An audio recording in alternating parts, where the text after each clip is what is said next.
Hello, I am Subhaprada, Assistant Professor of Mechatronics Department in MAM School of Engineering. Uh, Here we are going to see about Unit 3, Utilization of Electrical Power.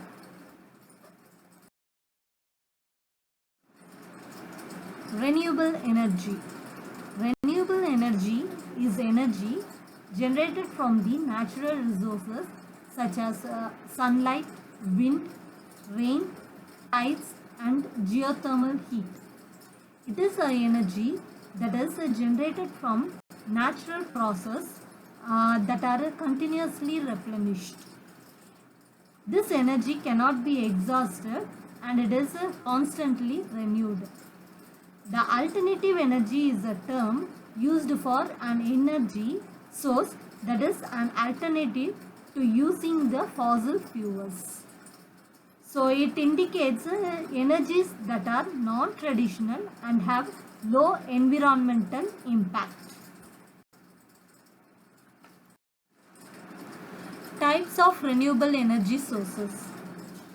There are 7 types of renewable energy sources. They are solar energy, wind energy, hydroelectric energy, geothermal energy, biomass energy, ocean energy and hydrogen energy. Let me see one by one. First one, solar energy. One of the first renewable sources of energy is sunlight. It is reason that life on the planet Earth has flourished and is the only truly renewable source of energy. About 70% of the sunlight gets reflected back into space. So 30% of the sunlight only meet our energy demands. So solar energy has become a practical use and many applications have created for it. First of these is the solar heaters. Then with the development of the solar panels and photovoltaic cells, it can also be used to create a store energy as needed. Next one is wind energy. The windmills have been used by many for a long time. The initial use was to move the machines would grind wheat into flour. Taking the inspiration from this age-old technique, the scientists were able to create the windmills that would spin at a higher speeds. So the blades of the windmill are attached to the turbine, which turns the kinetic energy into the electricity. So the most of the wind turbines are erected at high altitudes as the speed of the wind is more than at low altitudes, which help to generate the large amount of electricity. The next one is hydroelectricity energy. The hydroelectric energy is a large amount of kinetic energy stored in the water. It is available in nature as the rivers and streams flow towards the oceans and the potential becomes greater when they turn into the waterfalls. So, the most of the dams are built with infrastructures that allows them to capture the energy from water.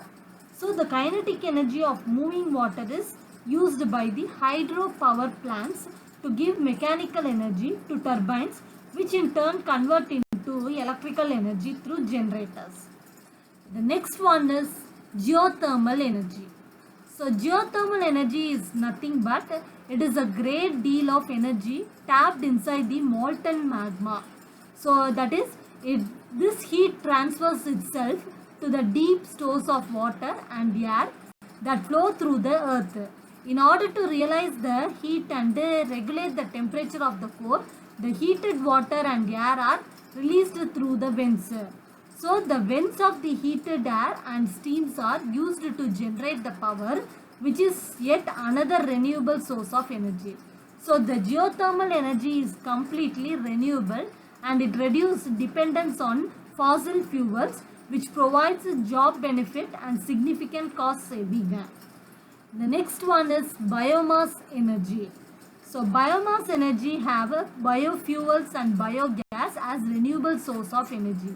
These are obtained from plants, plant waste and crops, landfills, municipal and industrial waste, trees and agricultural waste, making the biological in nature.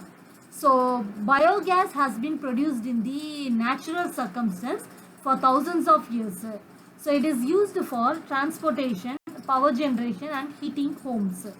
So it is an alcohol substance, and like CNG, it has found application in the transportation sector by the way of cleaner fuels. Next one is ocean energy. Ocean energy has vast potential, as 70% of earth is covered with water. So the tides hit seashore have enormous potential in them and can be used to convert to electrical energy. So once the ocean energy can be captured via three ways, that is wave energy, tidal energy and ocean thermal energy conversion. So ocean thermal energy conversion uses the heat stored in the sea water to convert to the electricity. The next one is hydrogen energy. Hydrogen is most common element available on the earth, and it is available with water and can be tremendous renewable source of energy to power ships, rockets, marines, vehicles, homes and industries. Once it is separated from the water, it can be used as a fuel or can be used for generating the electricity. So hydrogen energy is completely renewable, environment friendly, do not leave any toxic emissions. Next is solar cells. The solar cell is an electronic device which directly converts the sunlight into electricity. The light falls on the solar cell, which produces both the current and the voltage to generate the electric power. This process requires a material in which the absorption of light raises an electron to the higher energy state, and secondly, the movement of this higher energy electrons from the solar cell into an external circuit. The electron then dissipates the energy in external circuit and returns to the solar cell. This variety of materials are all photovoltaic energy conversion uses these semiconductor materials in the form of PN junction. The basic steps in the operation of the solar cells are the generation of the light generated carriers, the collection of light generated carriers, the generation of the large voltage across the solar cell, the dissipation of power in the load and in parasitic resistances.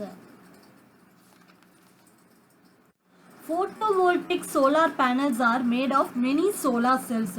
So solar cells are made of silicon-like semiconductors.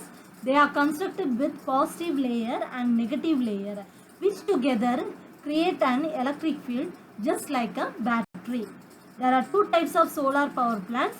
They are differentiated depending on how the energy from the sun is converted into electricity, either via photovoltaic or solar cells or via solar thermal power plants. Wind energy.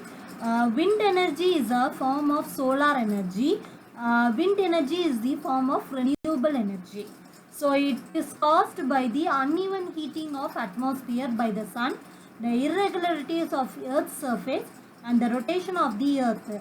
The wind can flow patterns are modified by the Earth's terrain, bodies of water and vegetative cover.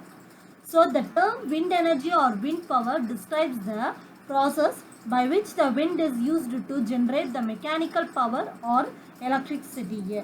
This mechanical power can be used for specific tasks, or a generator can convert this mechanical power into electricity to power homes, business, schools, etc. There are two types of wind turbines. One is horizontal axis type and another one is vertical axis type. So the horizontal axis type, which is windmills use this type for pumping water, and the vertical axis type is used for the egg beater style model. Wind turbine. Here the wind turbines are often grouped together in a single wind power plant. It is also known as wind farm, and it generates the bulk electric power. So the electricity from these turbines is fed into the utility grid and distributed to the customers just as conventional power plants. So the larger rotor blades are necessary to intercept the maximum airstream, but these gives rise to the very high tip speed. The tip speed must be limited, and it because of the unacceptable noise levels. So resulting in the very low rotation speed, it may be as low as 10 to 20 rpm for large wind turbines. So the operating speed of the generator is much higher. So typically 1200 rpm determined by the number of its magnetic pole pairs and the frequency of the grid electrical supply. Note that a synchronous generator is one whose electrical output frequency is synchronized to its shaft speed. So it is not necessarily synchronized to the grid frequency. It is usually an objective, and external controls are necessary to achieve this.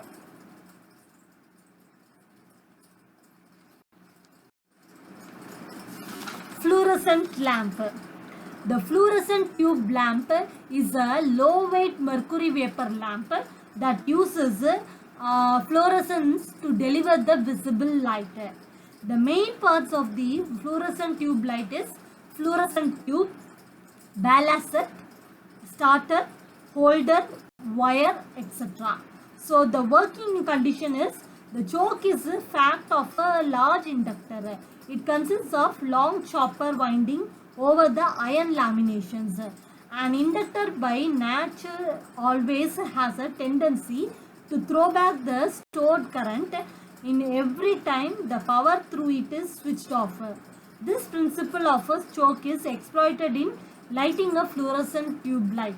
So when AC voltage is applied to the tube light fixture, the voltage passes through the choke, the starter and the filament of the tube. The filaments light up and instantly warm up the tube. The starter is made up of discharge bulb with two electrodes. When electricity passes through it, the electrical arc is created between the two electrodes. It will create the light. Then heat from the bulb causes one of the electrodes to bend, making contact with the other electrode. So this stops the charged particles from creating the electrical and are created light. So the heat from the light is gone. The bimetallic strip cools and bend away from the electrode, opening the circuit again. So if the tube does not sufficiently charge up, then kicks are delivered by the choke due to rapid switching of the starter. So finally the tube strikes. So this choke only acts like a low impedance current limiter to the tube as long as the light is kept illuminated. Next is sodium vapor lamp. In both the sizes, the discharge tube is made from short length of wide bore tubing.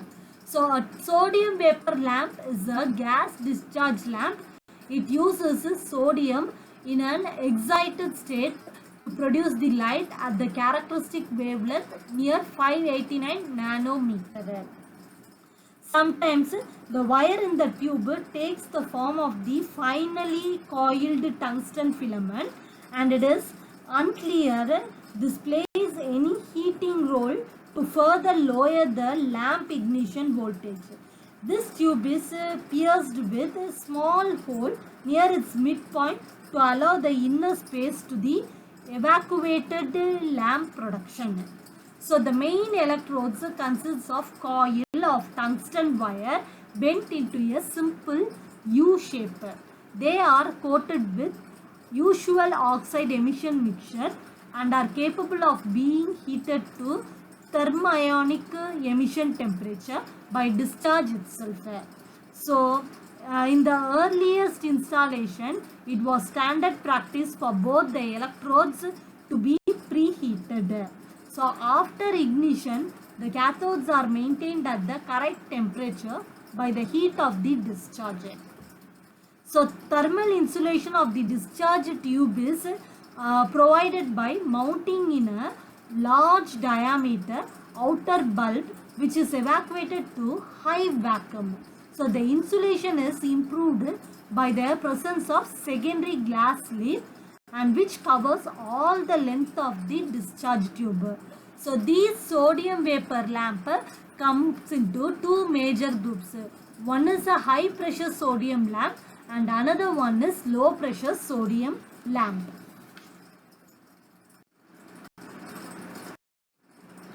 Mercury vapor lamp. So the mercury vapor lamp consists of vaporized mercury to generate the light by using an electric arc is known as the mercury vapor lamp. So the main construction of this lamp is it consists of two bulbs, inner bulb and outer bulb. So the electric discharges takes place in the inner bulb and the outer bulb protects the inner bulb and it reduces the loss of heat. So the inner bulb consists of small amount of mercury and argon gas. So the two electrodes A and B are made up of electron emitting material and the three electrodes B, A and S are provided in the inner bulb. So the electrodes are connected to the electrode S through the high resistance. Choke L and capacitor forms the control circuit of the lamp.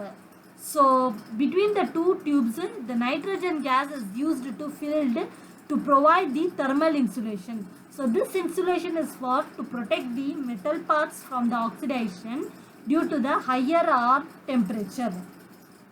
So the initial arc heats up the mercury and vaporizes it, and this mercury vapor helps to strike the main arc.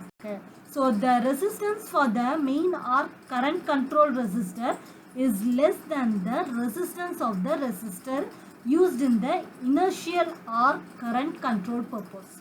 So its wavelength is at low pressure ranges and it is between 184 nanometer and 253 nanometer. Nickel cadmium battery.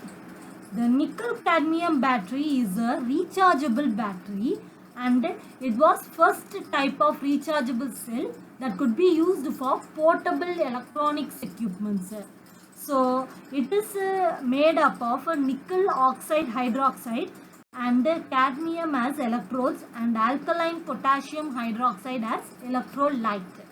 So the nickel cadmium batteries are recently lost the popularity because of other superior batteries and negative environmental impact of cadmium byproduct in used cells and batteries.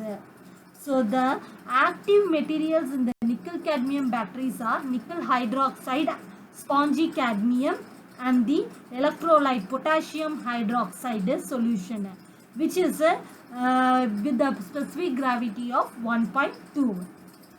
So the construction of the nickel cadmium battery is almost exactly same as that of nickel iron battery. So except that the nickel cadmium cell contains one more positive plate as opposite to that of the one more negative plate in the nickel iron battery. So the positive plates are placed in the extreme end.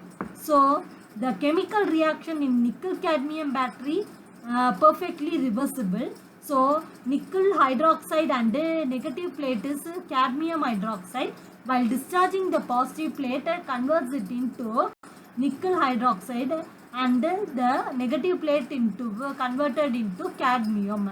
So the chemical reaction is 2NiO into OH plus 2H2O plus 2 electrons gives 2NiOH square plus 2OH minus. Next, lead acid battery. So the battery which uses the sponge lead and lead peroxide for the conversion of the chemical energy into the electrical power is called as lead acid battery. So the various parts of the lead acid battery are container and the plates are the main parts of the lead acid battery. So the container stores the chemical energy which is converted into the electrical energy by the help of the plates. So the container of the lead acid battery is made of glass, lead, lime wood, ebonite, the harder rubber of a bituminous compound, ceramic materials, etc. For there are 4 ribs, on 2 of them rest of the positive plate and the others support the negative plates. So the prism serves the support for the plates and at the same time protect them from a short circuit. Next is the plate. The plate of the lead acid cell is diverse design and they consist of a grid which is made up of lead and the active material. So the grid is essential for conducting the electric current and for distributing the current through active material. So the grids are made up of alloy of lead and antimony. So the plates of the battery are of 2 types. They are formed plates and the planet plates and pasted or fracture plates. So the lead acid battery is commonly used in the power stations and substations at the higher cell voltage and lower cost. Next is lithium ion battery. So the lithium ion battery or a Li ion battery is a type of rechargeable battery. The battery consists of anode of lithium and it is dissolved as ions into a carbon. So the cathode material is made up of from lithium liberating compounds, typically in 3 electroactive oxide materials, that is lithium cobalt oxide, lithium manganese oxide and lithium nickel oxide. So the lithium ion cell has 4 layer structures. A positive electrode made with lithium cobalt oxide has a current collector and is made up of thin aluminum foil cathode. A negative electrode made with specialty carbon has a current collector of thin copper foil, that is anode. Next, a separator is a fine porous polymer film. Next one is an electrolyte made with lithium salt in an organic solvent. So the metal can holds a long spiral comprising 3 thin sheets which is pressed together, that is positive electrode, negative electrode and the separator. So inside this case the chemical reaction takes place that in during the charge and discharge operation, that is Li2 V2PO4 plus Li2C charges or discharges, it gives LiV2PO4 plus Lix plus YC. This battery is made of anode, cathode, separator, electrolyte and 2 current collectors. So the anode and cathode are stores the lithium ion. So the movement of these lithium ions happens at a fairly high voltage. So each cell produces 3.7 volts. Electrical earthing. So the electrical earthing is the method of transmitting the instant electricity discharge directly to the ground through low resistance. So the process of transferring the immediate discharge of electrical energy to the earth by low resistance wire is known as electrical earthing. So the electrical earthing is done by connecting the non-current circuit part of the equipment or natural supply system to the ground. There are 2 types of electrical earthing. One is neutral earthing and another one is equipment earthing. So neutral earthing. In neutral earthing, the neutral of the system is directly connected to the earth with the help of the GI wire. So the neutral earthing is also called system earthing. So such type of earthing is provided to the system which has a star windings. Okay. Next one is equipment earthing. So the equipment earthing is provided to the electrical equipment. The non-current carrying part of equipment like metallic frame is connected to the earth by the help of the conducting wires. So if there is any fault occurs in the apparatus, the short circuit current pass the earth by the help of the wire. So importance of the electrical earthing is that earthing can be done by electrically connecting the respective parts in installation to some system of electrical conductors or electrodes placed near the soil or below the ground level. So the earthing mat or electrode under the ground level have flat iron riser through which the non-current carrying metallic parts of the equipments are connected. When there is any fault, the fault current from the equipment flows through the earthing system to the earth and protects the equipment from the fault current. So the earth mat conductors rise to the voltage which is equal to the resistance of the earth mat multiplied by the ground fault. Next is electrical fuse. The fuse is a device which is used in an electrical circuit for protecting the electrical devices against the overload and short circuit. So it is simple and cheap device and is used for interrupting the electrical circuit under short circuit or overload current magnitudes. So it is used for overload or short circuit protection in high voltage up to the 66 kilovolt and low voltage up to 400 kilovolts. So the fuse depends on the heating effect of current. So in normal operating condition, the normal current passes through the fuse. So the heat develops in the fuse element because of normal current and the heat is dissipated by the help of surrounding air. So the temperature of the fuse is kept below the melting point. When the fault occurs, the short circuit current passes through the fuse element. So the magnitude of the current is much high as compared to the normal current. The fuse protects the machine or apparatus from the short circuit or overload current. So the fuse element is made of highly selected metal conductor and it will have the functions of current flow through the fuse and break the circuit when the high magnitude and current passes through it. Next one is circuit breaker.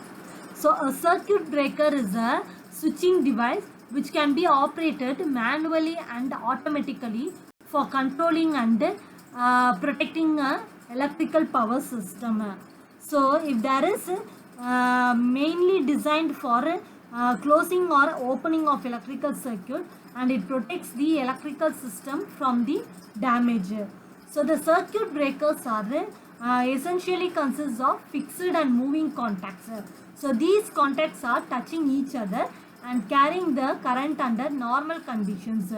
When the circuit is closed, when the circuit breaker is closed, the current carrying contacts called the electrodes are engaged under the pressure of the spring. So the normal operating conditions, the arms of the circuit breakers can be opened or closed for a switching and maintenance system. To open the circuit breaker, only a pressure is required to apply to the trigger. So whenever there is any fault occurs on the part of the system, the trip coils of the breaker gets energized and moving the contacts are getting part from each other by some mechanism, thus opening the circuits. There are several types of circuit breakers. They are oil circuit breaker, air circuit breaker, SF6 circuit breaker, vacuum circuit breaker, air brake circuit breaker. Thank you.